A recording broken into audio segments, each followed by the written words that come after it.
sekarang ini zamannya zaman film, dan film kadang-kadang nggak usah panjang-panjang, tapi bagaimana dia bisa viral, memberikan sesuatu yang membuat orang merasa aha.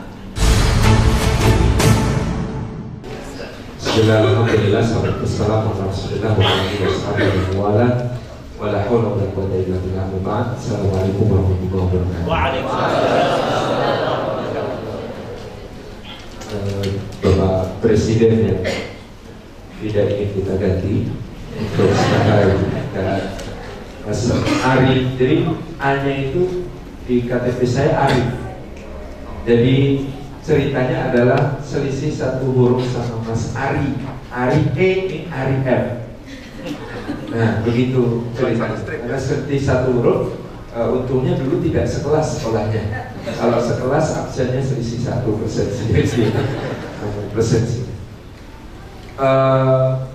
Ya Irwan, Brun. Kemudian Cing Ridwan, seluruh para asatidz tadi beberapa saya ingat hadir, Pak Ustadzat, barakallahu fikum, rekan-rekan milenial semuanya. Jadi sejak dahulu rumus untuk mengubah manusia adalah cerita dan visualisasinya. Sejak dahulu rumus untuk mengubah manusia secara massal adalah cerita dan visualisasinya.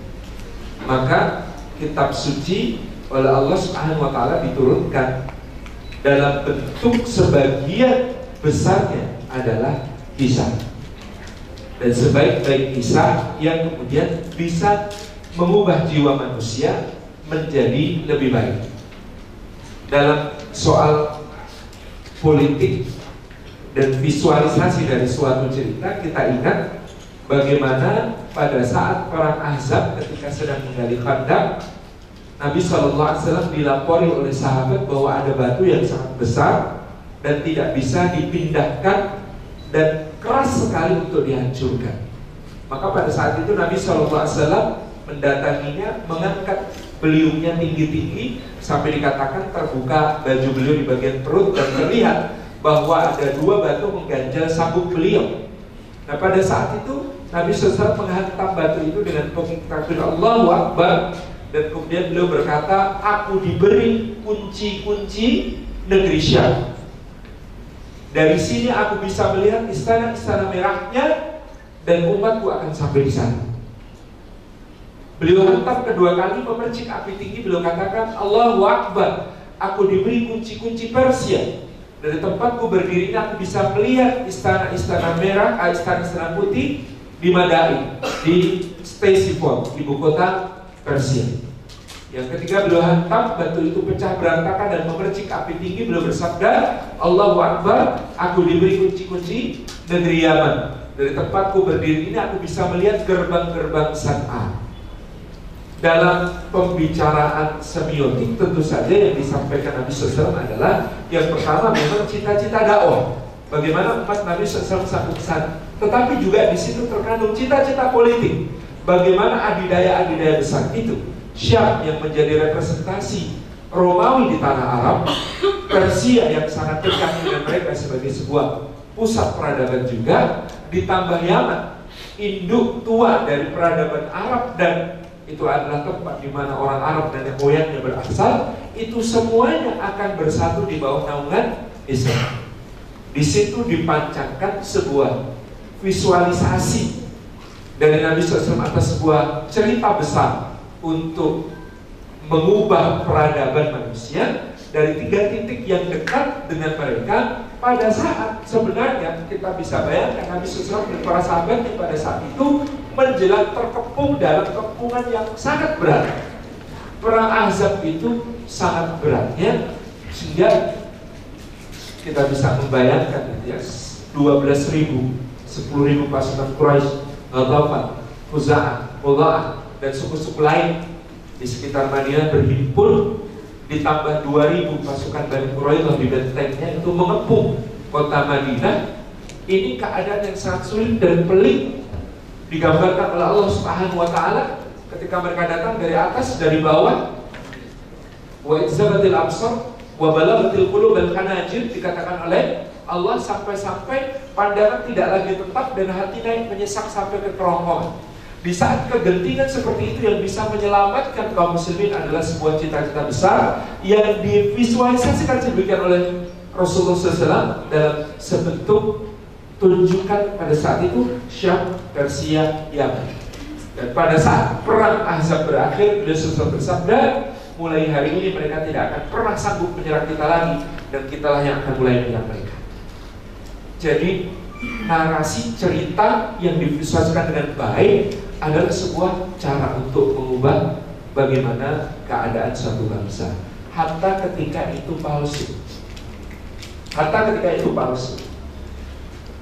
Kalau kitab suci memberi sebuah cerita untuk membangun kepribadian menjadi baik, membangun masyarakat menjadi baik, membangun peradaban menjadi baik, bayangkan bahwa dalam Kongres Bangsa Yahudi di Basel, Swiss, pada saat itu Theodor Herzl menyodorkan sebuah naskah akademik judulnya Der Judenstaat. Der Judenstaat itu judulnya negara Yahudi. Isinya adalah satu alasan-alasan rasional mengapa bangsa Yahudi yang tercerai-berai, terdiaspora di berbagai negara itu harus berkumpul dalam satu negara yang berdaulat. Der Judenstaat ini di tengah kaum intelektual hanya menjadi perdebatan, tetapi tidak menjadi satu gerakan apa-apa. Apa yang berikutnya terjadi? Menulis versi populernya dalam sebuah novel judulnya Alt New Land, Tanah Lama yang Baru. Karena ketika Der Judenstaat ditulis, itu wacana dari negara-negara barat adalah nanti Yahudi dikasih sebuah tanah di Amerika Selatan untuk bikin negara. Padahal yang dimaksud Herzl, targetnya namanya saja gerakan Zionisme. Zion itu nama sebuah bukit di Palestina. Kata dia, kalau kita dikasih di Amerika Selatan nggak connect, nggak nyambung. Maka dibuatlah sebuah cerita, judulnya Alt New Land, tentang kerinduan luar biasa dari anak-anak Israel untuk kembali ke tanah air, ke tanah leluhurnya yang disucikan, yaitu tanah Palestina. Sejak terbitnya Alt New Land sampai tahun 1948 berdiri negara Israel, hanya butuh waktu 50 tahun untuk menggerakkan imigran Yahudi dari seluruh dunia untuk berbondong-bondong menghuni Palestina. Berubah karena sebuah cerita yang membuat orang tervisualisasikan sedemikian rupa. Ini kita kalau tinggal di tanah Palestina kayak apa rasanya, itu ada tergambar di novel itu. Sementara Der Judenstaat itu yang isinya teori dan paparan yang sangat ilmiah, itu tidak mendapatkan sambutan seperti Al-Quran. Saya tadi baru cerita dengan Mas Ari Untung. Sejarawan sekarang memperdebatkan tentang Majapahit. Apa sih Majapahit itu? Ternyata sebagai sebuah negara, kedaulatan Majapahit yang kokoh tidak pernah melampaui Jawa Timur. Apa yang ditulis di dalam negara Kertagama sebagai ring Seram, ring Gurun, ring Tumasik, ring Tanjung Pura, ring Banjar, ring, itu semuanya sebenarnya hanya ikatan yang sangat lemah sebagai mitra, bukan sebuah negara taklukkan. Oke, Laksamana Nala mengamankan samudra di sebelah utara Pulau Jawa, tapi tidak pernah lebih jauh dari itu. Sangat berbeda keadaan Majapahit dengan Sriwijaya misalnya. Anda bisa menemukan prasasti kekuasaannya di Thailand, di Kamboja, di Malaysia, di Semenanjung Melayu, di berbagai tempat di Sumatera. Kita menemukan prasasti Sriwijaya. Majapahit enggak. Tapi kenapa bisa kemudian kita dalam sejarah membaca bahwa Majapahit adalah negara nasional Indonesia, cikal bakal negara nasional Indonesia? Karena ada seorang yang berusaha menarasikan itu untuk mempersatukan seluruh bekas wilayah jajahan Hindia Belanda. Namanya Mr. Indra Muhammad Yamin. Pak Yamin itu dengan gegap gempita menarasikan untuk kita 6.000 tahun Saka Merah Putih, kata beliau. Menarasikan untuk kita Majapahit yang jaya menguasai seluruh Nusantara bahkan sampai di luar. Menarasikan untuk kita Sumpah Palapa dengan begitu dramatis. Kita yakin tujuannya sangat baik, yaitu mempersatukan semua negeri yang dulu adalah jajahan Hindia Belanda ini menjadi Indonesia Raya. Meskipun kalau kita hidup di zaman itu kita pengen mengusulkan hal yang lain. Usulan kita adalah ukhuwah. Beda, gitu ya. Usulan kita adalah ukhuwah, tapi ya wes, terlanjur bagaimana lagi? Pak Yamin sudah menarasikan untuk kita Majapahit, dan kita mau bersatu karena itu. Nenek-nenek kita, kakek-kakek kita terpengaruh oleh narasi itu. Hatta, kemudian Soekarno dikatakan pernah bertanya kepada Yamin, Anda minta apa? Saya minta keabadian. Maka Anda kalau lihat lukisan wajah Mahapati Gajah Mada, selain cerita tentang sebuah celengan yang ditemukan di Trawulan, maka Anda bisa jajarkan wajah Gajah Mada dengan wajah Mr. Indra dan Muhammad Yamin ketika sepuh, wajah mereka identik. Ya karena dilukis dengan model beliau. Jadi ini sesuatu yang kemudian sebenarnya tidak benar-benar amat, saya tidak ingin mengatakan salah, tidak benar-benar amat pun ketika bisa menjadi satu narasi yang luar biasa, cerita untuk memadukan kita sebagai sebuah Indonesia, ternyata bisa efektif. Jadi cerita dan visualisasi tidak perlu dimanfaatkan oleh orang-orang yang dalam politik ya. Kalau dulu selalu untuk melegitimasi kekuasaan itu pasti ditulis sebuah cerita. Jadi untuk melegitimasi kekuasaan Majapahit ditulis, gitu ya, buku yang menghubungkan terah Majapahit ini dengan bagaimana Arok, seorang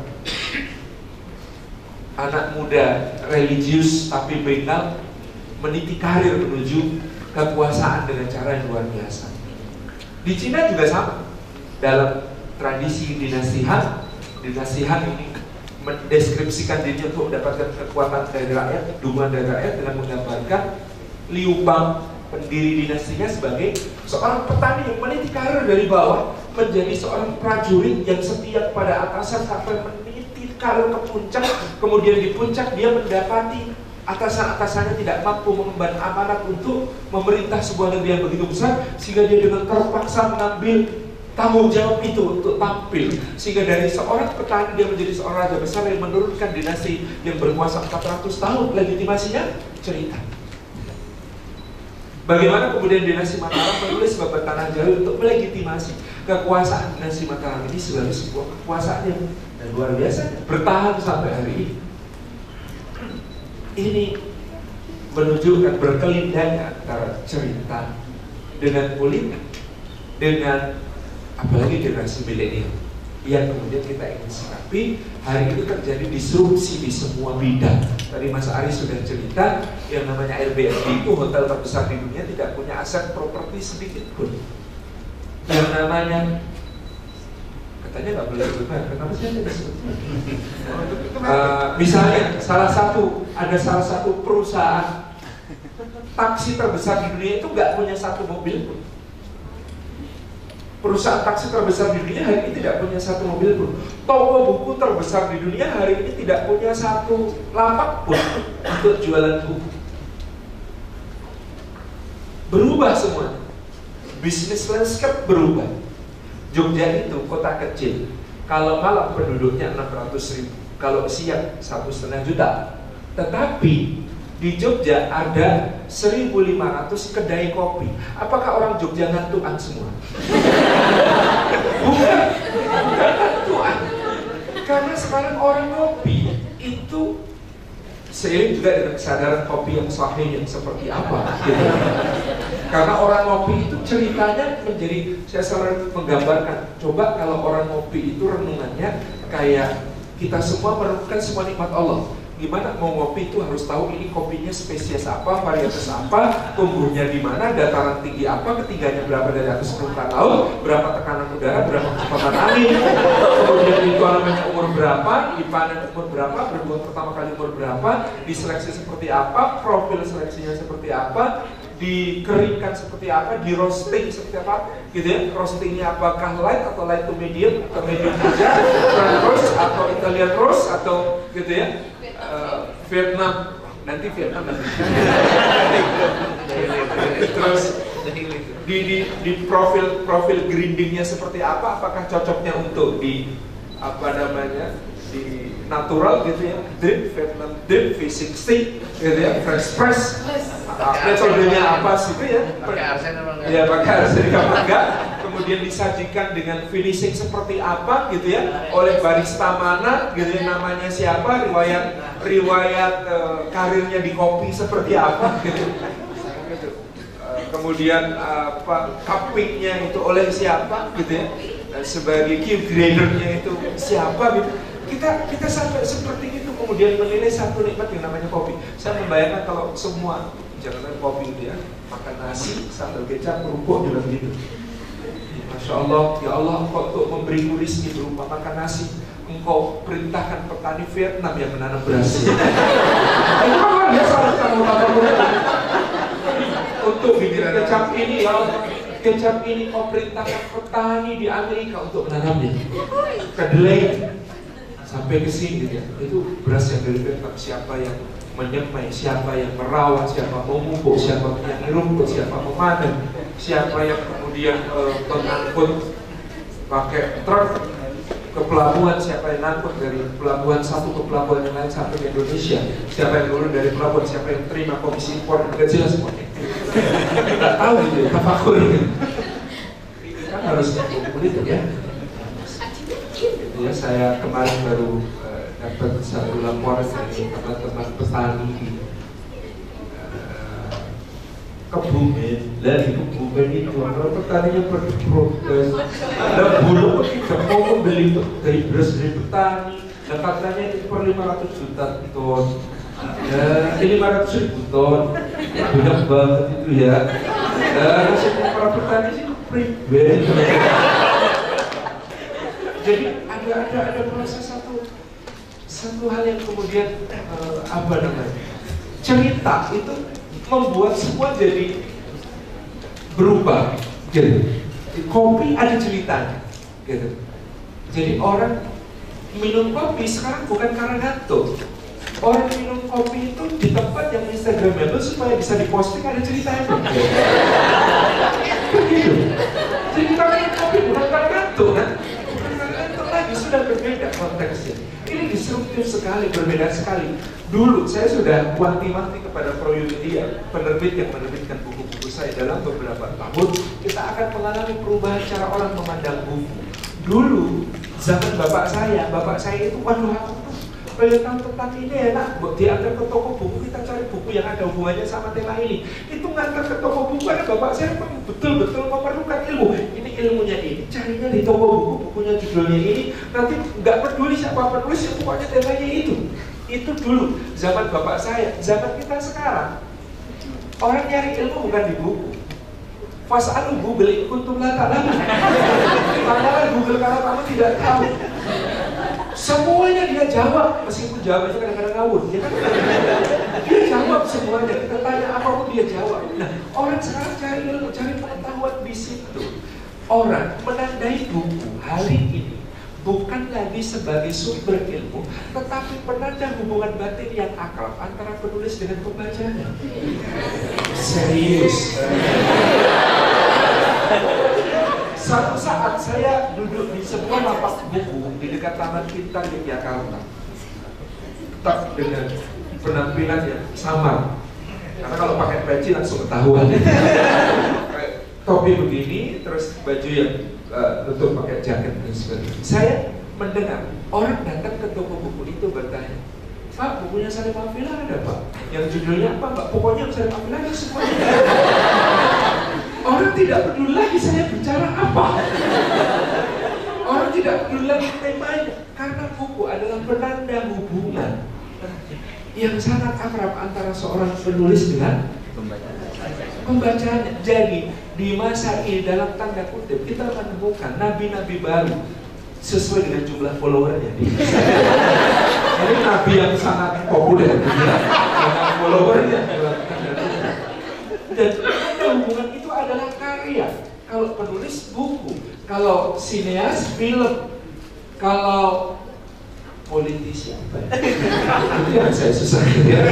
Kalau politisi ya cuitan di Twitter, masih dominan konten politik itu lebih banyak di Twitter. Itu misalnya. Nah, ini sebenarnya disruptif. Hatta soal dakwah itu disruptif, beda banget.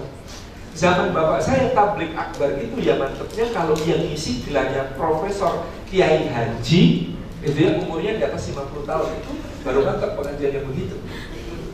Zaman om-om saya muda, mantepnya pengajian itu kalau yang mengisi, kalau di lingkungan teman-teman Muhammadiyah misalnya ya para kiai struktural. Oh ini ketua pengurus wilayah Muhammadiyah daerah ini. Oh ini. Itu mantepnya begitu. Sekarang gitu ya, semuanya berubah gitu ya. Konten dakwah itu yang paling banyak ditonton itu adalah yang kurang dari 5 menit, kecuali video itu Ustaz Abdul Somad 1 juta views. Ustaz 1 juta views. Yang ada di situ. Sehingga kemudian yang tampil adalah gitu ya, tadi misalnya narasi di balik segala sesuatu yang tampil. Iya sih, Muzammil Haris Balai itu korek. Kita menikmati suaranya, melantunkan Al-Quran. Tapi yang likes-nya lebih banyak bukan video dia baca Quran.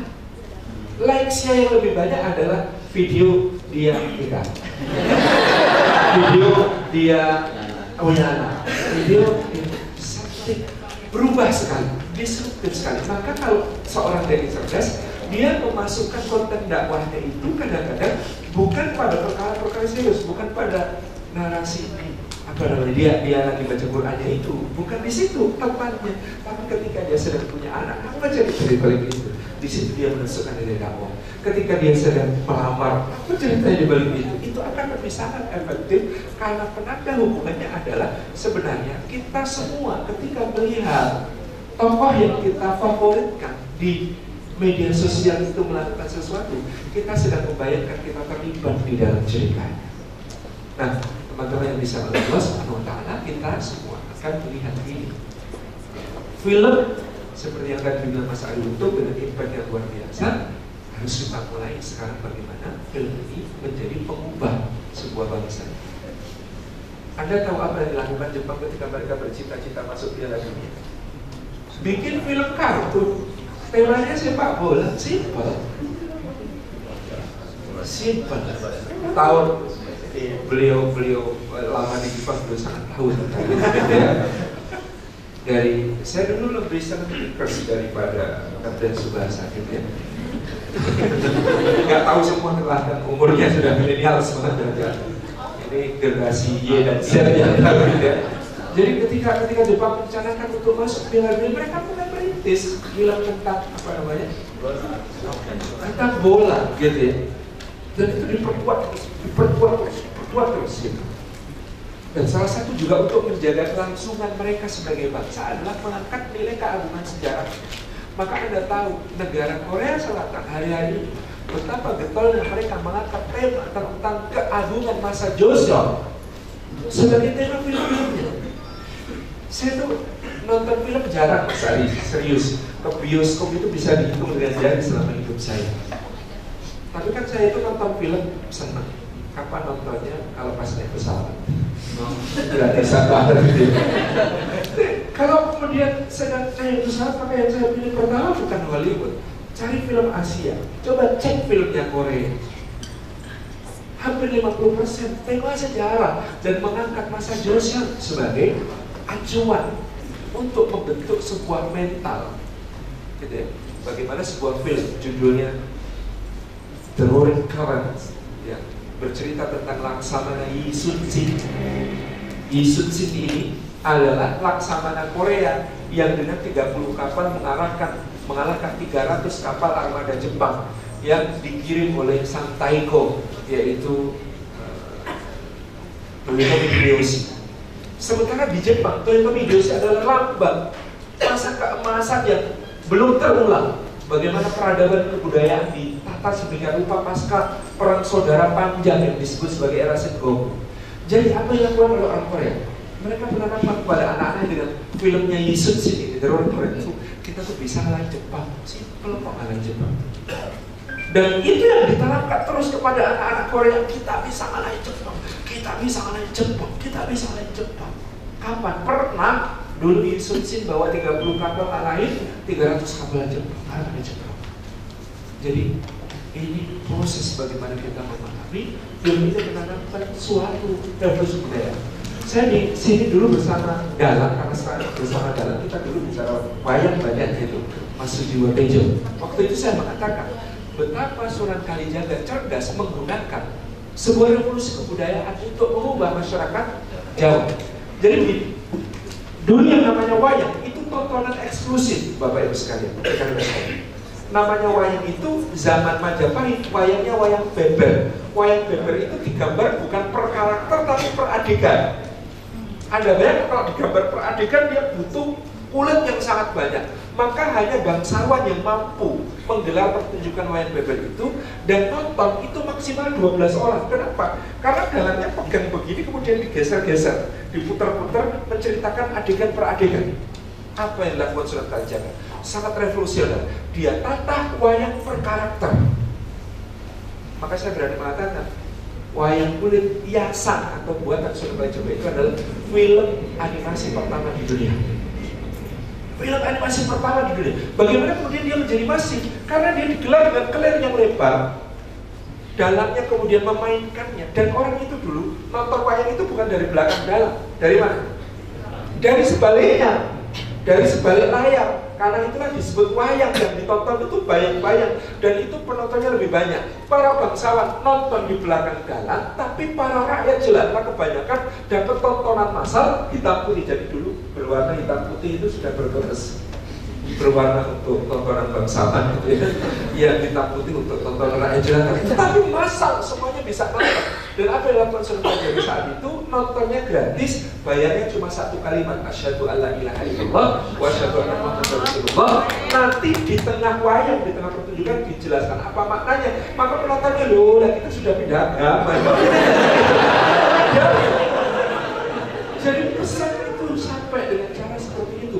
Loh, kalau Sunan Kalijaga dulu memilih wayang sebagai sebuah revolusi budaya untuk mengenalkan syiar dakwah kepada masyarakat dan mengubah peta politik jauh. Anda bayangkan, ceritanya itu cerita Hindu yang sudah akrab dengan masyarakat, tapi dijungkir balik dengan cara yang sangat halus.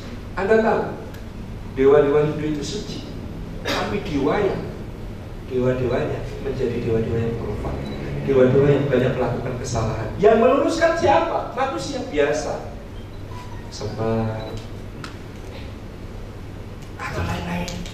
Dan semua dewa kalah sama Kresna, kalah sama Puntadewa, kalah sama Semar, yang senjata mereka yang selalu disebut-sebut untuk mengalahkan semua dewa adalah Jamus Kalimusoto, kalimat syahadatain. Dewa itu kalah kalau sudah ada kalimat syahadat, kalah. Karena luar biasa bagaimana cara mengubah seperti saat ini. Nah sekarang mungkin kita mau berdakwah pakai wayang menjadi tidak relevan dengan generasi milenial. Mana ada generasi milenial sanggup diajak nonton wayang dari jam 9 malam sampai jam 3 pagi? Gak ada. Maka bagaimana menerjemahkan itu adalah idenya Sunan Kalijaga dan merevolusi kebudayaan. Pada saat itu menggunakan kebudayaan untuk maksud syiar dakwah jelas, sekali sentuh maksud politik. Bagaimana Demak yang ditegakkan dengan nilai-nilai Islam itu akan tegak di tengah reruntuhan Majapahit, peradaban lama yang kemudian saat itu dia berada di eksis di sekitar mereka. Di situ bertemu maksud syiar dakwah, maksud politik, maksud untuk mengubah manusia ke arah yang lebih baik. Maka politiknya ini profetik politik seperti yang disampaikan oleh Pak Soebul Iman. Nah, sekarang ini zamannya zaman film, dan film kadang-kadang nggak usah panjang-panjang, tapi bagaimana dia bisa viral, memberikan sesuatu yang membuat orang seperti aha. Dan menurut saya, gitu ya, harus diapresiasi Presiden Jokowi cerdas dengan membuat sebuah tayangan di pembukaan Asian Games seperti itu. Itu cerdas meskipun tidak original. Idenya adalah dari pembukaan Olimpiade London 2012. Saya ingat betul karena saya waktu itu di London dan nonton pembukaan Olimpiade di mana pemainnya James Bond waktu itu Daniel Craig jemput Queen di istana naik helikopter, kemudian Queennya dilempar dari helikopter terjun payung ke arena tempat pembukaan Olimpiade. Pakai stanggongan atau standar nggak tahu saya. Ya. tapi itu ya seperti itu yang kita maksud. Nah sekarang karena tadi media mainstream sudah dikooptasi oleh kepentingan politik pihak tertentu, kita tahu sendirilah seperti apa sikapnya media-media mainstream terhadap kemudian umat, terhadap entitas terbesar Indonesia yang bernama umat. Kita dibutuhkan kan menjelang-menjelang begini, gitu ya, menjelang-menjelang politik begini, isu-isu yang digarap, tetapi selama 4 tahun lainnya kita dikalahkan, kita dipinggirkan, kita oleh media mainstream ini diposisikan sebagai tersangka yang selalu kalah, gitu. Nah, kalau media mainstream seperti itu, berarti menjadi tugas kita semua bergerilya, dan Allah Subhanahu Wa Taala itu memudahkan kita. Dan tadi yang disebut Mas Ali, senjata kita di sini, medsos kita ini senjata yang luar biasa untuk terus kita kemudian bergerak. Tinggal bagaimana kita memproduksi konten-konten yang semakin banyak, memproduksi pesan-pesan yang tadi, karena generasi milenial ini tidak betah lama itu tadi, kita bisa sampaikan dengan cara yang sederhana tetapi mengena, gitu. Mas Ari Untung sudah bikin Alif Lam Mim, kita tunggu judul berikutnya dari kita Bularul Babi sampai nanti judul terakhir adalah Insyaallah was-wasil panas ala diwasisi disebutkan dengan judul panas. Itu judul terakhir. Masih panjang Mas Ari yang harus kita kerjakan. Karena kan yang sampai Alif Lam Mim harus sampai minal jinnah dua kali. Ini yang jadi film ini gagasan-gagasan pendek yang bisa mengubah. Saya percaya ide-ide yang tertanam di kepala orang itu bisa mengubah. Jadi apa namanya? Ini yang mungkin jadi pembuka. Terima kasih.